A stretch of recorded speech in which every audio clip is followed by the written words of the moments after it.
Hi everyone, this is my demo video for SESC modules assignment 1. So I'm planning to go through this demo form. So first I will start from the introduction. So I'll explain the architectural overview of my application. So for that one, I will use my architecture component diagram. So as you see here, I have created single responsible services, 5 services as authentication service, student service, course service, library service, as well as the finance service. So the backend of my application has connected with these each and every services to access the business requirement that fulfilled by these services, and some of the services as student service with the course service, library service with the finance service, as well as the student service with the finance service has some communication with each other services to get some information to do their uh, fulfill their requirements within those services. So, uh, as well as for all of these services has the per service databases as well. So, yeah, here you can see I have 5 databases to uh, connect with each services. Well, now I'm moving to explain my technology stack, which I have used to build up this application. So, for service creation, I have used Spring Boot for the service creation because Spring Boot is so easier to customization as well as the manage, and also easier to launch Spring Boot application. So I have used Spring Boot to build up my services, and also for the database as a database, I have used the SQL because SQL is so familiar, and as well as it provide easy data retrievers as and the manipulations, and yeah, so that's why I have used SQL as my database. And also I have used Hibernate to mapping my services and the databases.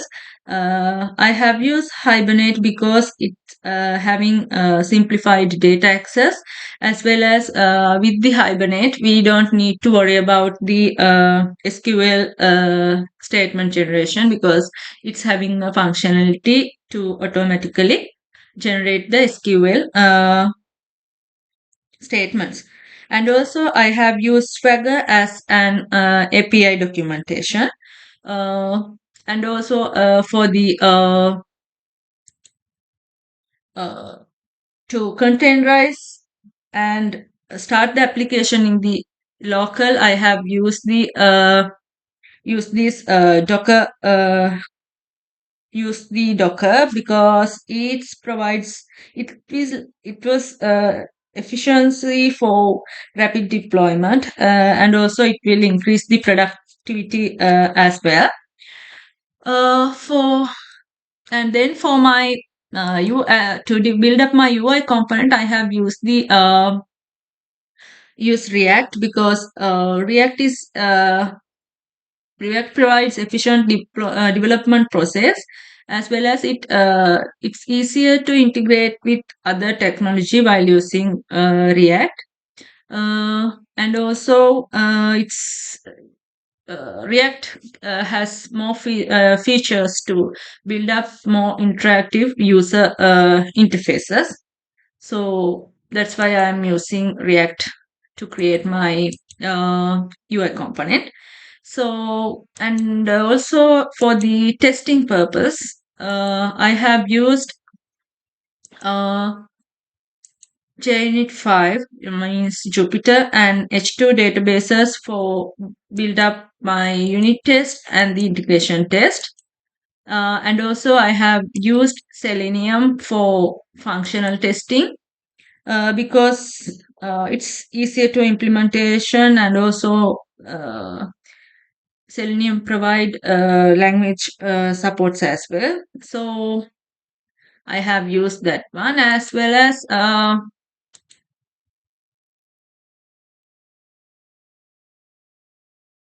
and also with these all technologies, I have used GitHub, means Git, as my version for my version controlling. So it's easier me to manage the development with these services and the UI components, as well as the testing components as well. So in the README file, MD file, I have include all the diagrams which explains what happening inside this project. So I feel like it's easier to understand someone who looking at this project to understand all the functionalities including within this project.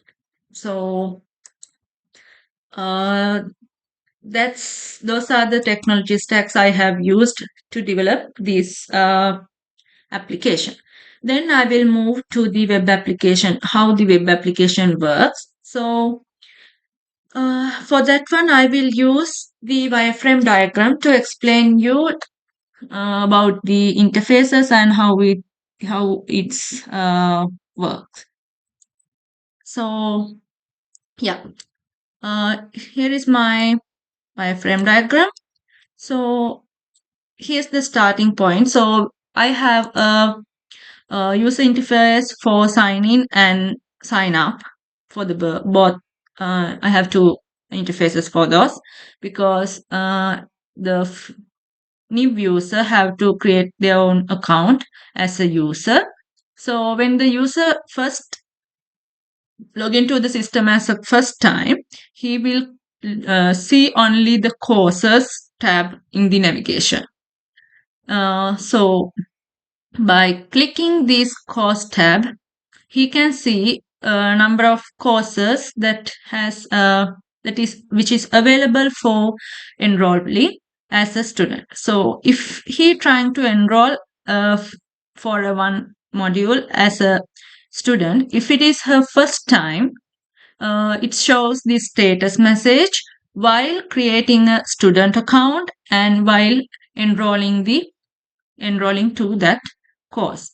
And also if he is already a student and he's trying to enrolling to a new module, it will shows this message until he enroll to that course module. So if the enrolling process is success, it shows the this success message. Otherwise shows that error message, like the process has some issue. So if it is the successful enrollment, then the new user can see all of these tabs to interact with other services like finance, library, and courses as well. So when he again clicking by these courses tab, he can see other available courses as well as enrolled courses by his student account.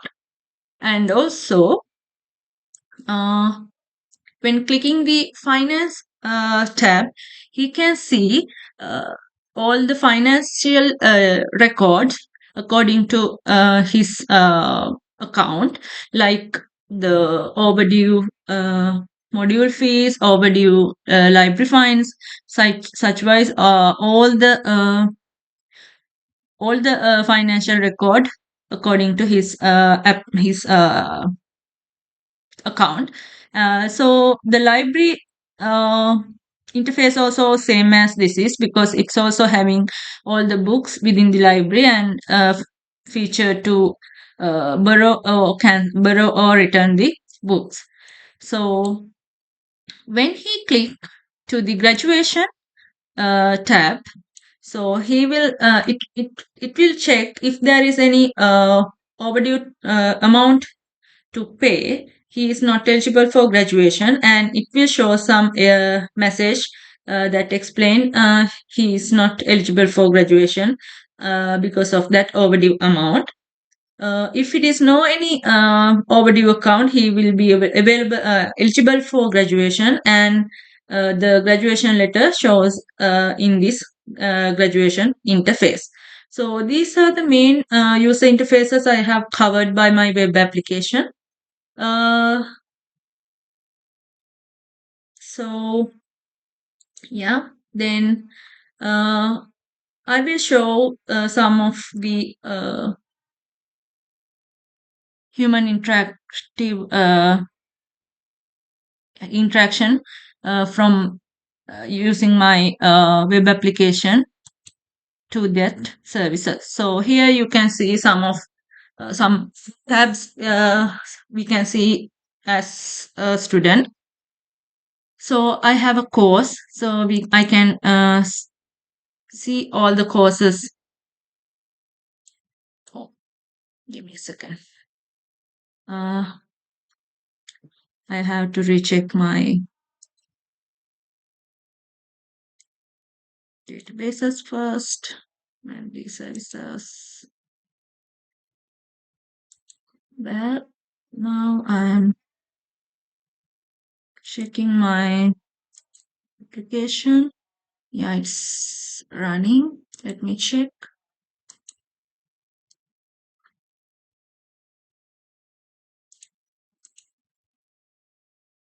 Yeah, here I can see all the courses, and some of them are I have already enrolled, and some are available for enroll. So, and also I have my profile information and also my financial records according to my uh, account. So I have one overdue amount, so I'll trying to pay it by here. Yes, now I don't have any outstanding amount, so that means I should be eligible for graduation. Let's check. So yeah, I don't have any overdue amount, so I'm eligible for graduation. So in the library, I can see there are some of books available for borrow, and here I have already borrowed book, so I'm trying to return it back. Success. So yeah, those are the sum of human interaction that I can do using this application.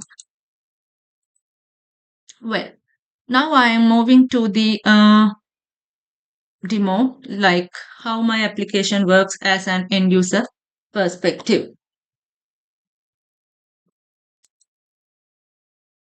Well, this is my interface for newly uh, first time user. So I'm trying to create my user account here. I'm just giving some emails, username,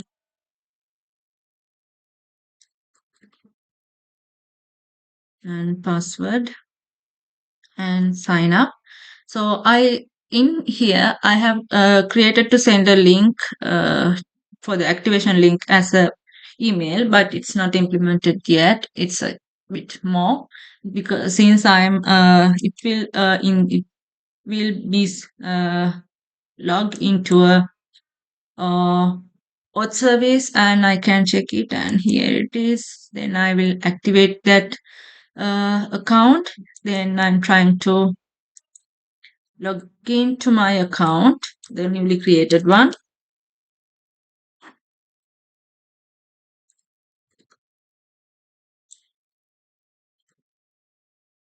Sign in.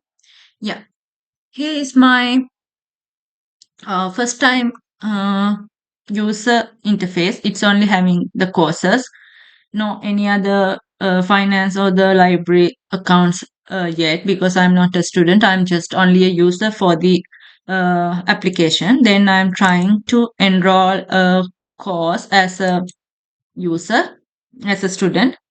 So I'm enrolling and it will show this message like I have when I'm trying to enroll this one, it will create my student account and I have enrolled to this course module.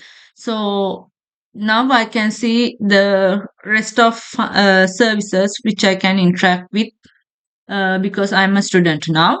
So in the finance, I can see my tuition fee for the enrolled module. I'm having an outstanding amount to pay.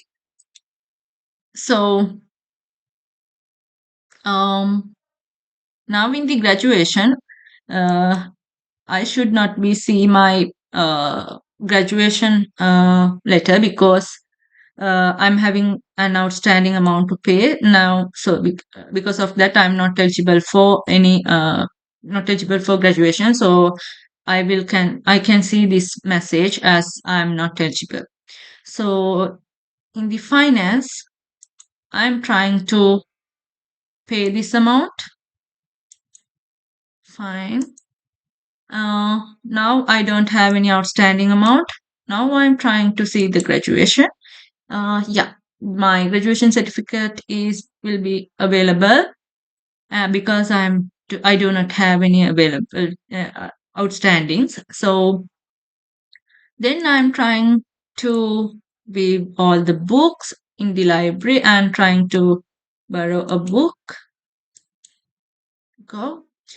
So I have given some fixed time because it will raise a library fine when that time has passed and until that time period I didn't even return my book. So after that time period there will be a library fine within my finance account, finance interface. So we'll wait until that.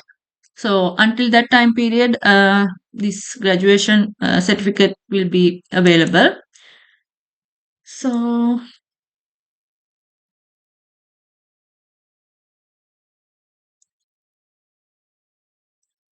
well, in the finance summary, I can see now it have added a fine, library fine as £1. So I'm having that outstanding amount and the graduations. I'm not eligible for graduation now. Okay, so I'm trying to return this book as well. Yes, it has been returned, and then I can pay for this. Oh, the time has so gone. So I have each and every fine for each time. So I'll pay all this one.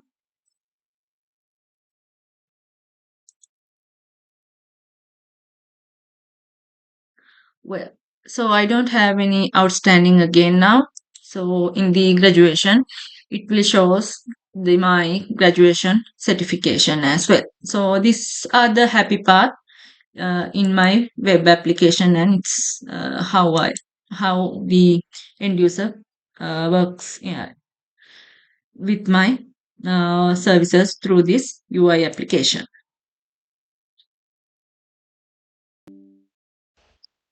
Well, then I'm moving for the microservice microservice pattern in my application, how I implement that. So uh, I have created 5 independent services as auth, course, finance, library, and student. So these all uh, services are structured as same. So I will explain my implementations within, yeah, using my student service. So when I'm build up this student service, I have divided it to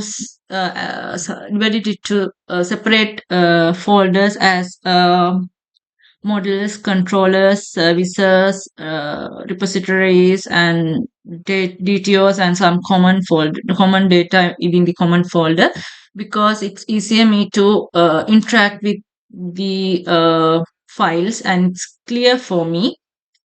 So in the models folder, I have created the data entities which I need to, uh, which I used to develop this student service. So I have enrollment and student data entities, and also I have created the service file, which includes all the business logic related to this student service. So for this one, I have used the interface first pattern to build up my application, build up my service. So I have the interface for that service student, and the implementation file as well. So in the implementation file, I have created the business logic which I need to fulfill the student requirement. So and also I have added the appropriate comments to explain what's happened within this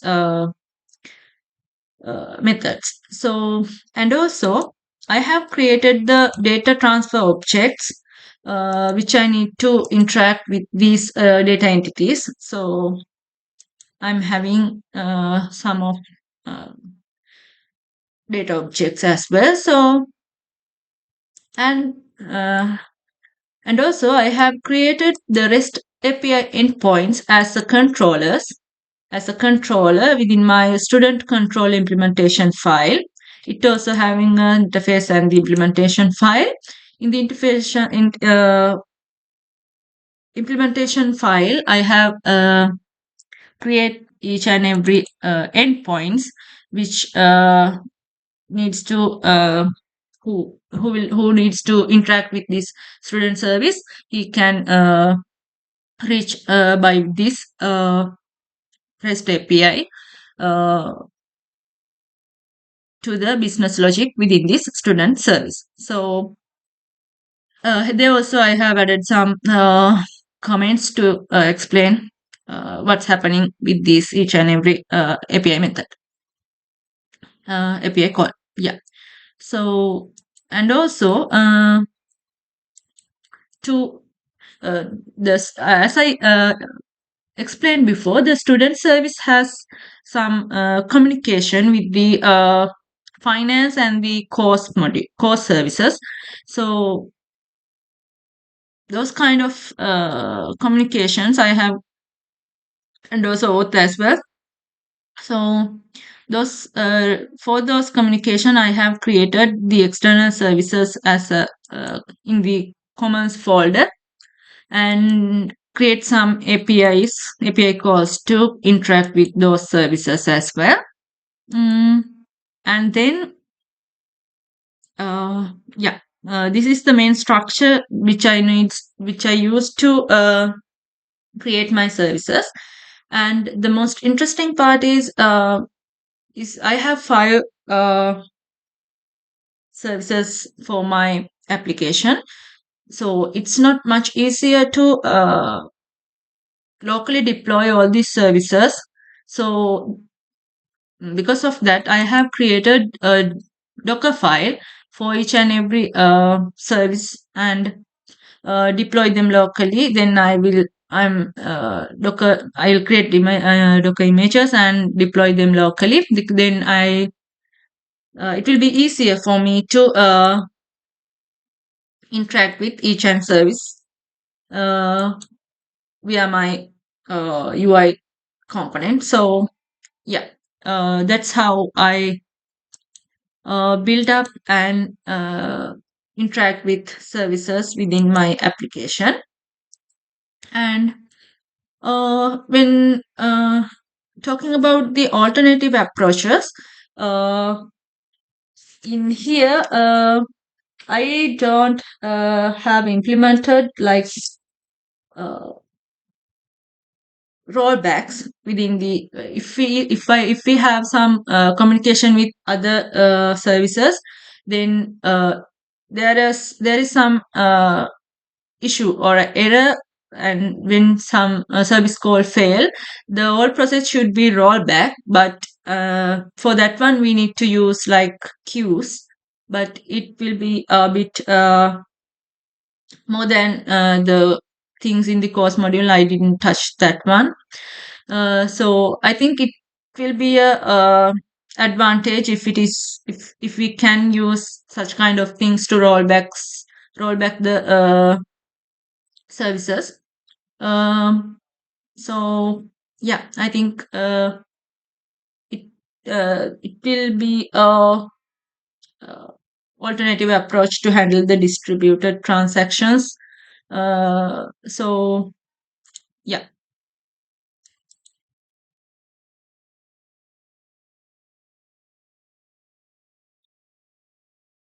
Well, now I'm moving to the dependency management, how I handle dependency management in my application. So, when talking about the backend, I have used both Maven and Gradle as dependency management tool to handle dependencies. So, because it's very fiddly to set up these both Maven and Gradle, and it will handle all the dependencies for us. So as this is we don't need to bother about how handle these. If it is handled as a dependency in the form file, it will uh, install and handle those uh, dependencies for us. So it's how uh, I manage dependencies in the backend. So, and as well as for the UI component, I have used npm, means Node.js for npm. So, npm also the tool which I can use to handle the manage the dependencies.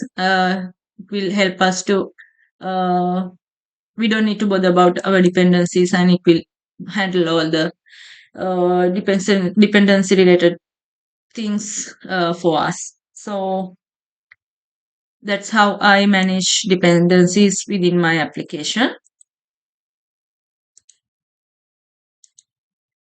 Well, then talking about the dependency injection.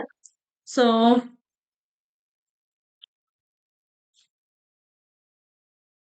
I have there are several methods to use to handle the dependency injection. So in my case, I have used the constructor injection.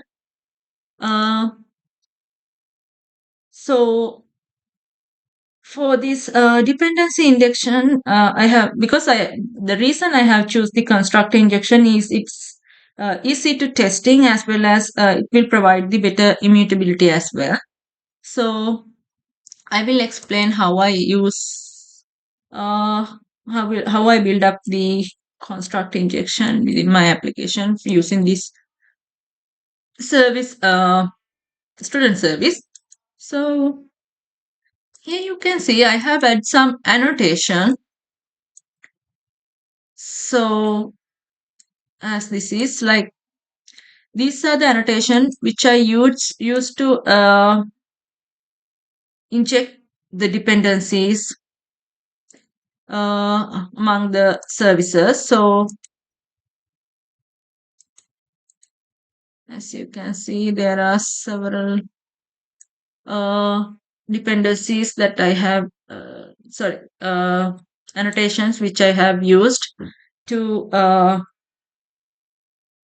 handle the dependency injection within my application. So that's all about my dependency injection. So yeah, well, then talking about the service integration.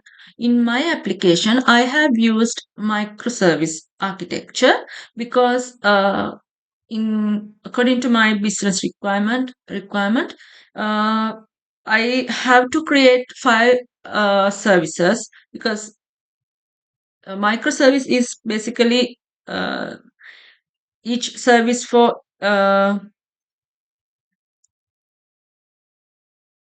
each independent services for each requirement. So for that, if so, I have to create five independent services. So with this microservice architecture, it was help me to uh, easier to manage this amount of number of services because those services are loosely coupled. So I can easily deploy each and every service independently, and I can manage. It will help me to manage those services independently. But there is a separate way, the alternative approach for this kind of service implementation as service oriented architectures. But the problem of that service oriented architecture is the services built up with that is like those are tightly coupled with each other, and the application will be a large one because it cannot separate those are not the individual services, all are tightly connected. So uh, it will not easier to manage a large number of services within the SOA architecture. So that's why I have used microservices architecture to build up my microservices within the application. So yeah, that's how the service integration goes. Then for the um, service enable services to communicate with each other, I have used REST API endpoints. So as I showed previously in the service, uh, each and every service, I have created the controller file to introduce my REST endpoint for each and every REST API endpoints to fulfill the business requirement which I have mentioned or which I have developed in my service file. So by these REST API endpoints, it will connect with it will help to communicate with business logic within my service file. So yeah, so within my application, I have used REST APIs uh, instead of SOAP.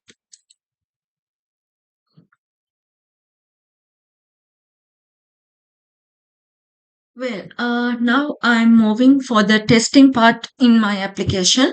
So, for the testings, I have used JUnit 5, the Jupyter and the H2 databases to write my integration and the unit test. So I have write unit test and integration for the student service. So I will show you how it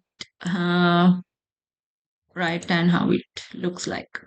So in the student service, I have created unit test and the integration test to test all the business logics and business requirements uh, fulfilled by this student service to test all those. So let's try to run the service, so unit test and check how it works.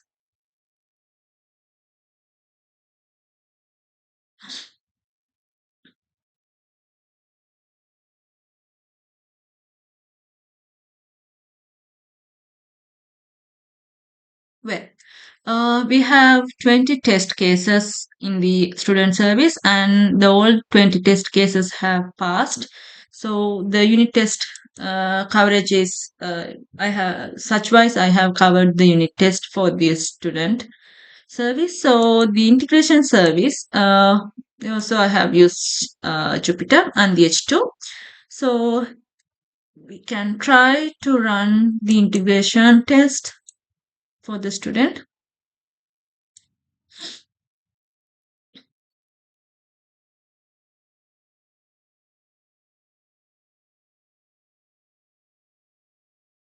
Yes, there are five test cases and all five has been passed.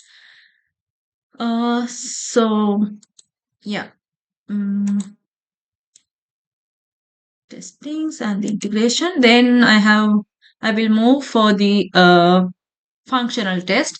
So for the functional testing, I have used Selenium as my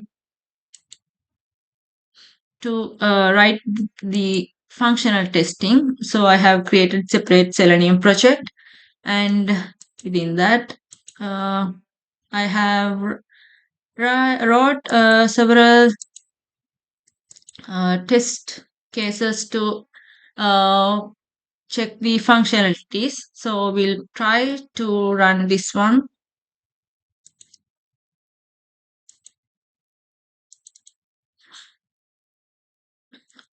So this will take. Oh, let me try.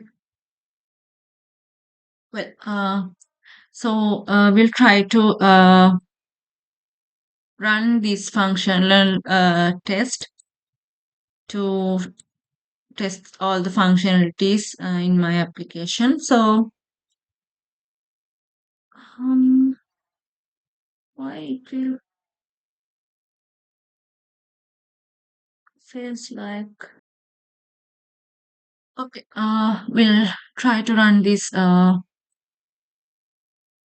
functional test again. Here we go.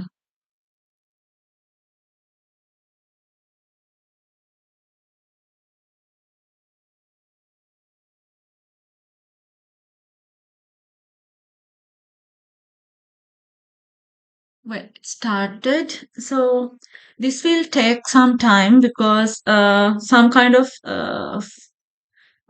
functions like the library find kind of thing, it will have set up some time, and this will process should be wait until that process happens. So it will take some time. So I'm not waiting until all the test cases has passed. So this is how it's work, and this is how the functionalities checked using the created Selenium project. So I'm not going to wait until the process ends. So I'm going to stop this one now. Well, so I'm moving with the demo form. So yes, and the conclusion. So to summarize this project is like I have used microservice architecture to build up my microservices, and I have used Spring Boot for that one. So I have used the uh, I have used Maven, Gradle, and for dependency management, and I have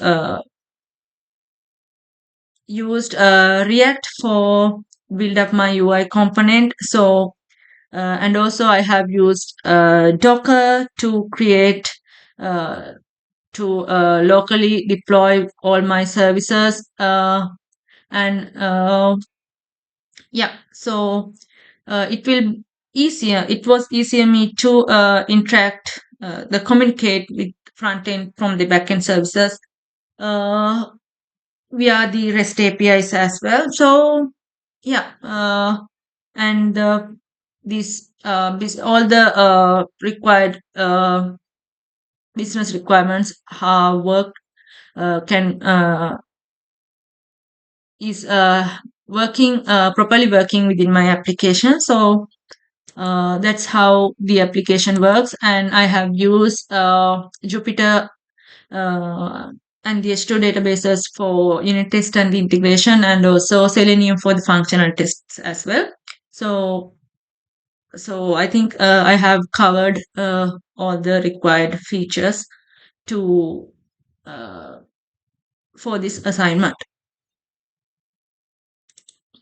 So yeah, there are some limitations in my application. So I feel like the first one is the rollbacks. So I have, uh, as I explained in the previously, I didn't use queues to manage the distributed transaction within my application. So uh, if there is any error happening with the database, sorry, finance account creation, but it will not roll back my student enrollment. So it will be a one limitation. And the as a future enhancement, we can use queues for handle these distributed transactions, as well as in my uh, login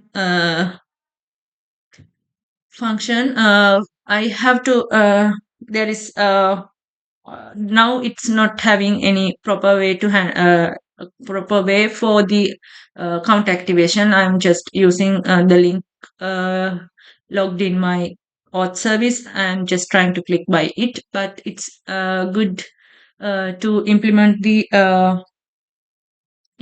as a email. It will be easier to user to interact with my application. So yeah, those are the limitations that I have identified with this application. So uh, yeah, that's it for CSC assignment one, and this is the end of my demo. And thank you.